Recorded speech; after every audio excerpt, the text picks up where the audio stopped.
I've, 22 male, been with Nicole, 25F, for a couple years now and she's always liked survival stuff and weaponry and all that. I absolutely don't.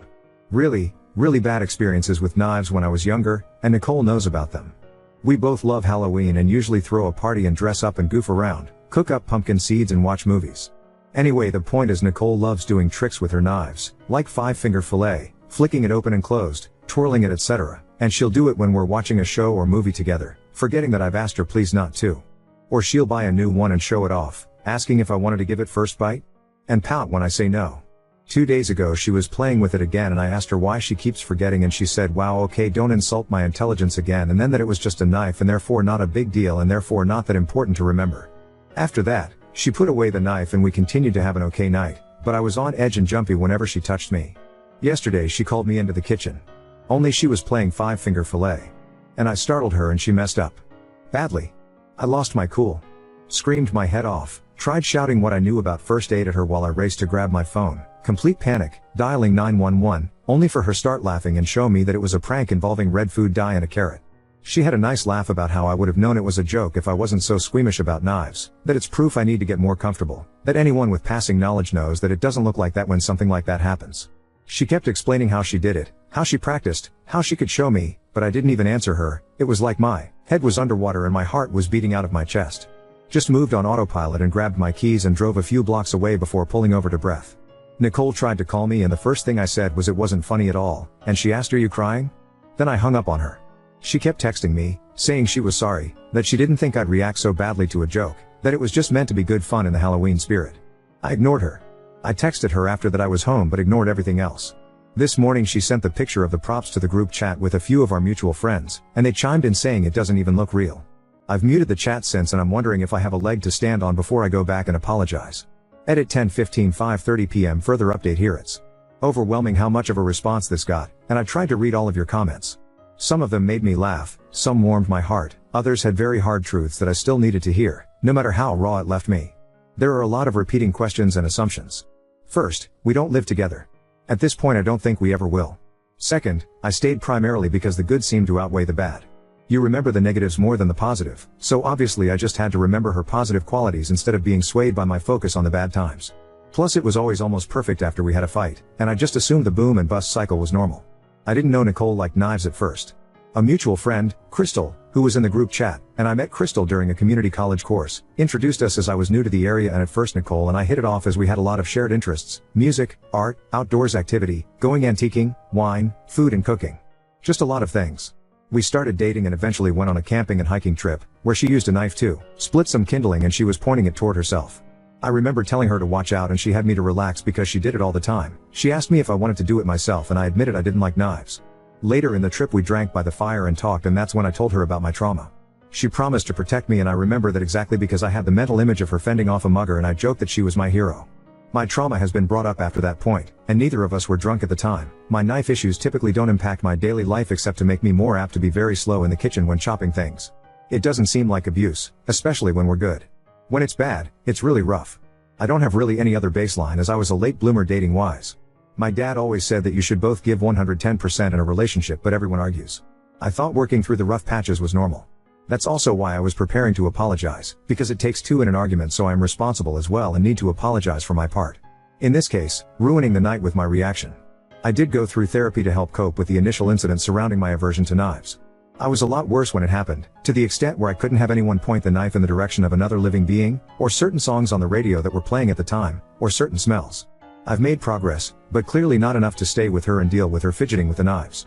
I will admit to backsliding a bit in that I seem a lot more anxious when I stay the night and can't stay asleep, or having more nightmares, which is why I believed her when she said I was overreacting. Also concerning the fidgeting, it's not a constant thing.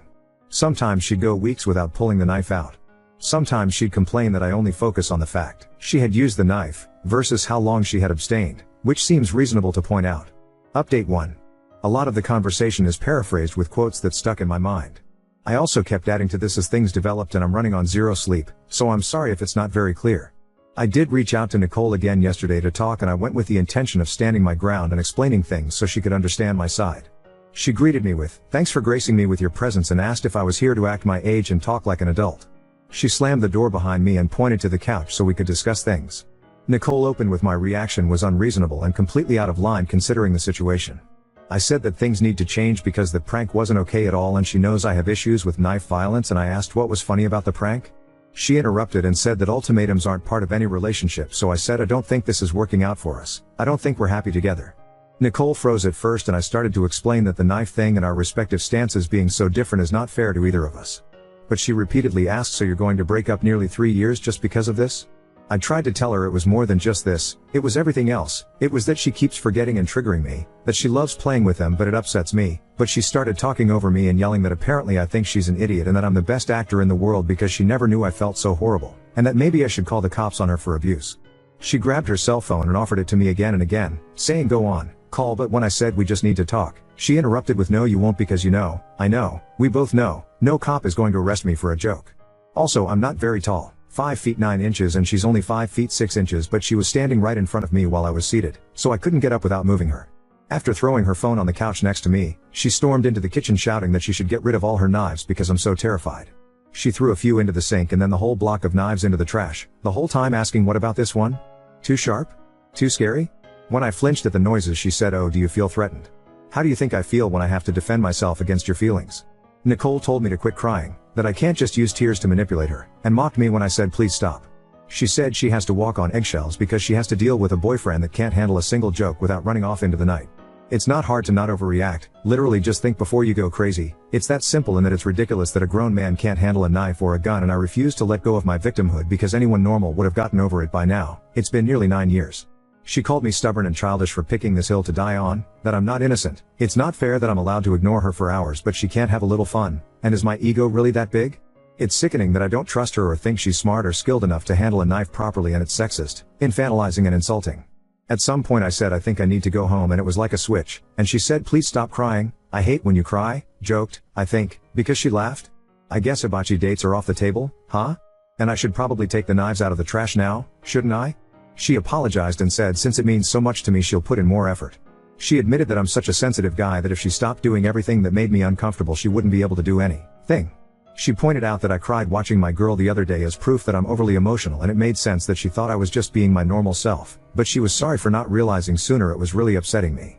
She promised she would do her best not to bring the knives out when I'm around. Nicole hugged me and told me to let go. We can get through this, there's nothing we can't get over, and asked for a chance to start over, fresh start tomorrow, no more jokes. It's stupid but I just said yes. I wanted to go home, get out of her house and leave while she was still acting nice, and I didn't hold my ground. I feel like an idiot and a coward. I got home and puked and couldn't get to sleep again. Today Nicole came and dropped off lunch and coffee for me, gave me a kiss and said she loved me, and all the old ladies in the office were gushing about how cute we are together. I'm going to reach out to one of the guys I'm closer to and the friend who set us up to find out when Nicole got so into knives. Because I remember about 7 to 8 months and it was shortly after the camping trip and it was Nicole's birthday that she asked for a specific knife as her present, so at least then, but I can't really remember there being anything major before then. I'm going to break up officially with her tomorrow with one of the guys if possible, so I can get my stuff from her place. Update 2. It's been a long while since, and I was uncertain if I could update here or there or wherever. Roll this back over a decade ago for more background. When I was a preteen we experienced a home invasion that resulted in my mother and dog dying and left me with a lifelong phobia of knives and anxiety surrounding blood and break-ins. Directly following the break-in, I was unable to handle a knife being pointed at another living creature. My brain caught on to stupid things and connected them to the events and made them into triggers. Mom's perfume. The sound of glass shattering or a door banging open.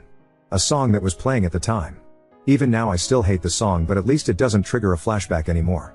Blood on beige carpet featured prominently in my nightmares. I worked extensively with a therapist to process what happened and what I'd seen. Recovery took years of therapy, weeks of inpatient care, medication to help with the nightmares, PTSD, depression and anxiety. We sold the house as soon as we could. I moved out of state as soon as I could. I kept up with therapy and continued to take my medication. My aversion to knives became something minor in how it impacted my life. I was careful in the kitchen and I certainly didn't search out knife throwing competitions, but it was under control in my normal daily life. It helped that everything seemed to be coming together. I made new friends, I was balancing work and school, I just met the girl who became my first long-term adult girlfriend. I know now it was just the honeymoon phase, but it felt like we were progressing well even once infatuation wore off. We stood together through highs and lows and the mediocre middle ground where there's nothing exciting, just the mundane. I thought that was the marker of a steady relationship, to be able to stick together even after the excitement of a new relationship has faded. We went on a few trips together, driving across state lines to meet her family or flying back to see my dad. On one of our trips we went camping and my fear of knives got brought up. That led to the break-in getting brought up. She seemed to care at the time, even promising to protect me if something ever happened and offering to help install a camera in my apartment. After the camping trip, I don't know if it was always there and I noticed it more after or what, but she started to be more obviously into knives. Practicing tricks in front of me, showing videos to me, starting a collection. She even asked for a knife for her birthday that year, showing me exactly which one she wanted.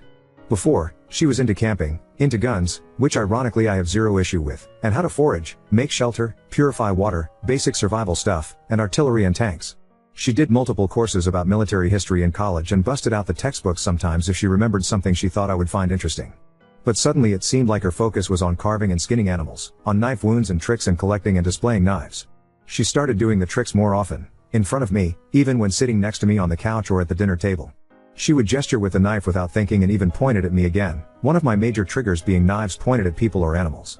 She started sending me videos of news clips of other break-ins, or news reports of robberies ending in murder, between a bunch of other funny videos or pictures, so checking Snapchat became a game of Russian roulette.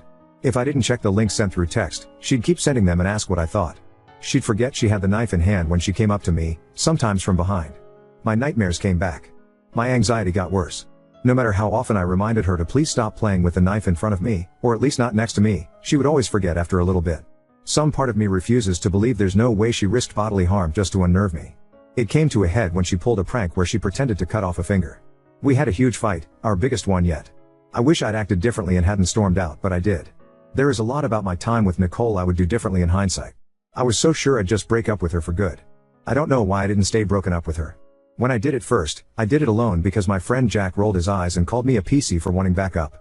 So I did it in a coffee shop instead, hoping the public I could be my backup. Nicole stared at me with this affronted expression and it was like I couldn't find the words anymore. Her eyes were huge and wide and hateful.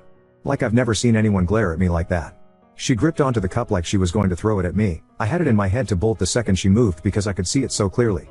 But then she started crying, loudly, and kept asking why I would do this to her and that she hoped I found happiness with someone better since she clearly wasn't enough for me despite doing everything to be a good girlfriend. I felt like shit and people were staring, so I wished her well and asked if she wanted me to call a friend, but she told me to leave her the fuck alone, so I did.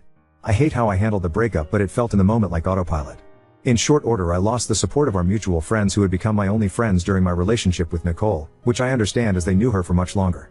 Jack actually confronted me and called me a piece of shit for embarrassing her like that in public, calling me trash for leaving her sobbing alone and not even offering her a ride home. He wouldn't listen to my explanations and said I could excuse myself, but everyone now knew what kind of guy I really am. People at work mentioned how sad it was that we broke up. I didn't feel like it was the place to explain my reasoning, and after the confrontation with Jack I didn't feel like I had a right to. I felt like crap, like a shit person, and I felt numb. I tried to move on, to find a new normal. After about a month of us being broken up, she called me and begged for me to come over to help her. She was scared she'd hurt herself. I went to her immediately. I held her all night, helped her wash her hair after days of not being able to bring herself to. She admitted she'd done a horrible thing and that she couldn't stand how she'd treated me, that she wished she could go back and change so we could still be together. Didn't know how to address that, so I just stayed with her the whole night, and the next day at work she came by to drop off a homemade lunch and to thank me for being there for her. I stupidly let myself get sucked back in. I get that it's my fault. Coffee in the morning became dinner and drinks out became movie nights and going to shows and flea markets together because we still had similar interests. One time she even noticed a booth with knives and directed us away, and while yes it wasn't necessary as I could see a knife display and not be freaked out, it was a nice gesture because before she would have gone there and either bought one herself or asked me to buy it for her, one of multiple changes that made me think maybe she was truly making an effort. That at the least maybe we could be friends again. I started to get invited back into the group somewhat. 2 months later she kissed me. We were both drunk and it didn't go any further. I didn't talk to her about it because I thought she didn't remember, but then she approached me to ask if there was any salvaging us, if she'd proven that she was different now and things would be better. I thought maybe. I stayed, because she really had been so sweet. It was like starting over, and we got back together. I was permitted back into the friend group in full, though Crystal had stopped talking to everyone and Jack still refused to talk to me, and while it was awkward at first, soon enough we were acting like we'd never stopped being friends for even a minute. It felt so good to go back to normal. It was like a weight off my chest and like I could breathe again. It was nice for a while. She was so careful about the knives thing and it really did feel so normal and steady. Sure, we had small fights, but we always made up shortly after and she'd be overwhelmingly loving after the fact. It felt like it was before, so it felt normal. I can't pinpoint when it started to creep back, but maybe when she started watching documentaries on her phone with the sound up high while sitting next to me, or when she'd poke or grab me while I was cutting up dinner then laugh at my startled response. Or she'd scoff if I teared up watching or reading something then tell me later that it was out of fondness not exasperation and I really needed to stop reading so much into it. Or she'd yell at me for forgetting something that she never even told me about and then the next day she'd get frustrated that I didn't insist properly that she was mistaken. Like it was all small things that on their own weren't even that big of a deal and I didn't feel like I could just speak up about it or else I was nitpicking her. In hindsight I was making excuses and clinging to when she was nice to me, trying to do anything to make sure we just stayed happy and without bumps. Part of it was that I knew now that I'd be alone, that no one would understand why I'd throw away a good relationship, that being with her was the best thing that could ever happen to me. We moved in together 4 months after our getting back together. She was hinting around that it was the only way to prove to her that I'd forgiven her and that way we could move on and be happy. She insisted I move into her place because it was easier to move an apartment into a house than the other way around. It constantly felt like she was dangling that night where she was suicidal over me, like one wrong move for me and maybe the next time she wouldn't call for help. When we had fights, she paced through the house flicking a knife, looping from the bedroom to the living room to the office, or said every single argument was really due to the fact I was holding a grudge over the prank and that we wouldn't be arguing if I just grew up and stopped taking out my trauma on her. She'd tell me not to piss her off because it would be too easy for her to make a mistake and no one would think twice about what happened. A few times she'd gone on a rampage and overturned tables and threw glasses into the sink and dishwasher and said we were done for good, only for the next day to blow up my phone begging me to talk this out or have her friends encourage me to swallow my pride and go back to her because she's miserable without me and she's trying so hard, or she'd just wake me with a kiss after making me sleep on the couch as if the night before never happened. If I asked about the night before, the fight would start all over yet this time it'd be my fault because she was trying to move on but I was holding a grudge. The following nearly 10 months were the most terrifying, anxiety-riddled period of my life, and I only had myself to blame. Coming home from work I puked my guts out more than a few times on the way just because I didn't want to go back to her. I felt trapped. She threw away the blanket my mother had knitted me for my crib because it was dirty.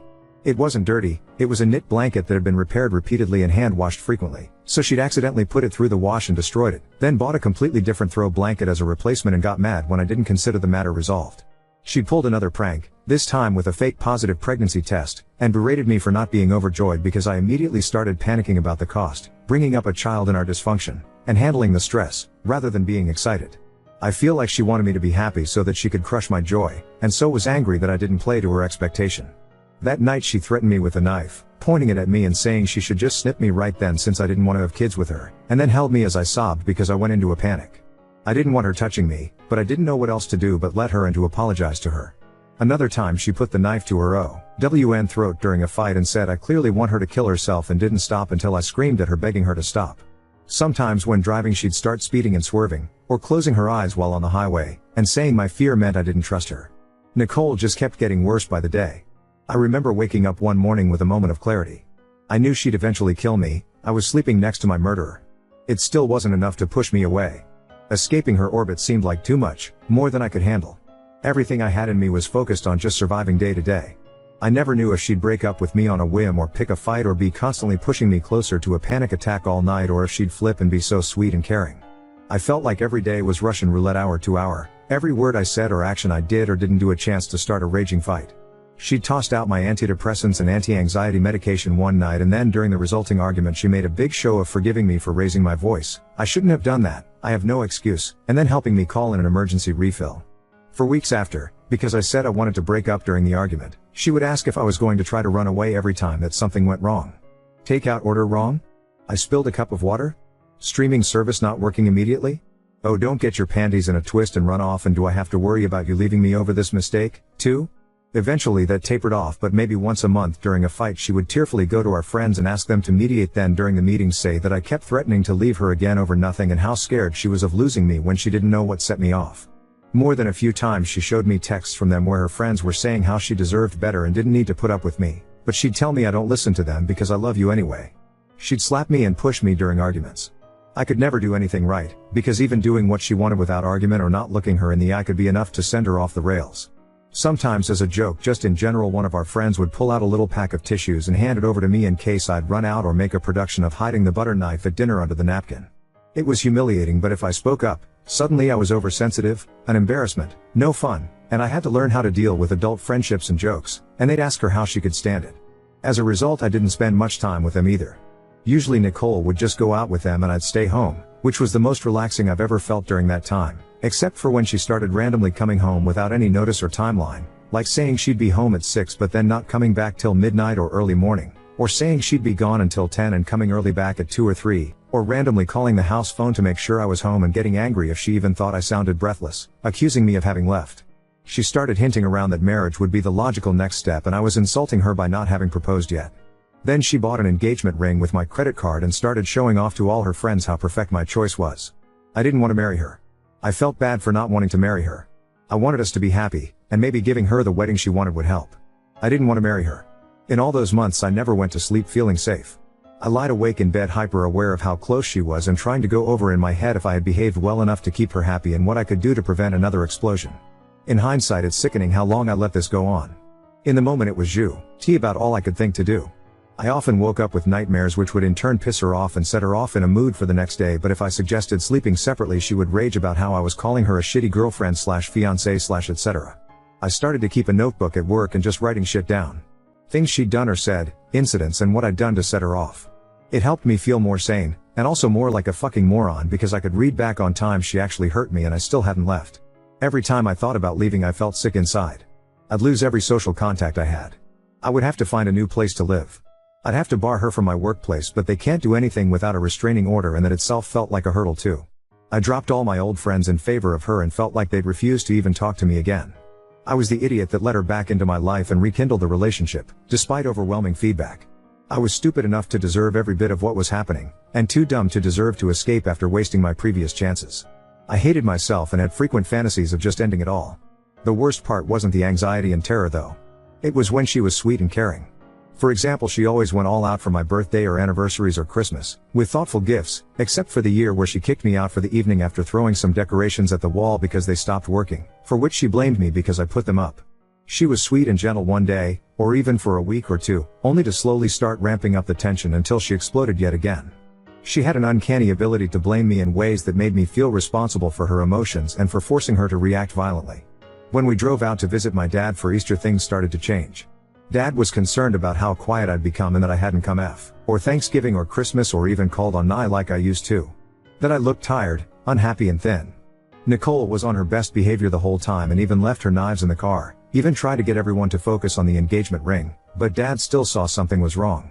For 3 weeks after he kept trying to contact me, but she wouldn't let me talk without her in the room, and she checked my phone anytime she left me alone and checked the records online to see if I had deleted any calls. Eventually I managed to get a burner phone and hid it at work, which allowed me to talk to my dad freely. He flew over with my uncle and they helped me gather my stuff from her house. When Nicole started sobbing and begging me to stay, my uncle kept her from the kitchen knives and had his phone ready to call 911 if she tried to hurt herself for us. When Nicole started to insist I was taking her stuff too, even though I was only taking things either I brought with me or I bought for me, I just let it go. She got to keep a few sentimental items of mine and the loss hurt still, but the most important ones I was able to take, like I was able to get all my documentation and cards out of her house.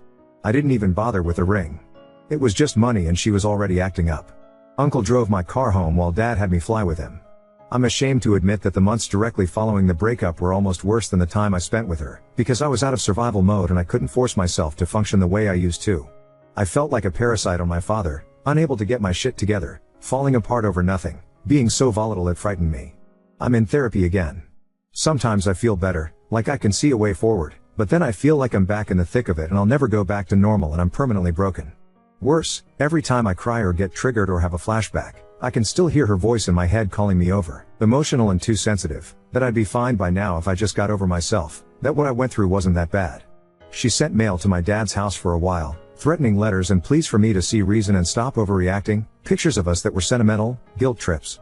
At first I couldn't get a restraining order right away against her because I moved, something about the jurisdictions and courts, but when she sent those letters it helped at least make sure she couldn't continue to contact me. I found my old laptop a while ago and it had the password pre-populated. It wouldn't leave my mind, especially when I read what people were saying. Right now I'm just rambling to get my head straight, to be honest, but my DMs were full of people saying how the sex must be amazing, how stupid guys get when they want to stick their dick in something, that I don't have balls or a backbone clearly and I just need to man up. Basically everything I told myself to remind me of what I did to deserve being stuck with her. I don't know if I can muster the courage to address any responses to them, but I really just want to tie up this loose end in my life so maybe I can stop rehashing it mentally and finally move on. I might also give my therapist the notebook I kept of Nicole's abuse, but I haven't wanted to even look for it. There's still a box of shit that I haven't opened up because it's all fucked with my head so much. What I wish I knew at the start of all this shit was that any amount of genuine discomfort isn't an acceptable price in a relationship, and you're allowed to stop giving them more chances even if they're trying and seem sorry. You're not obligated to help people change, even if you love them, even if they do slightly better.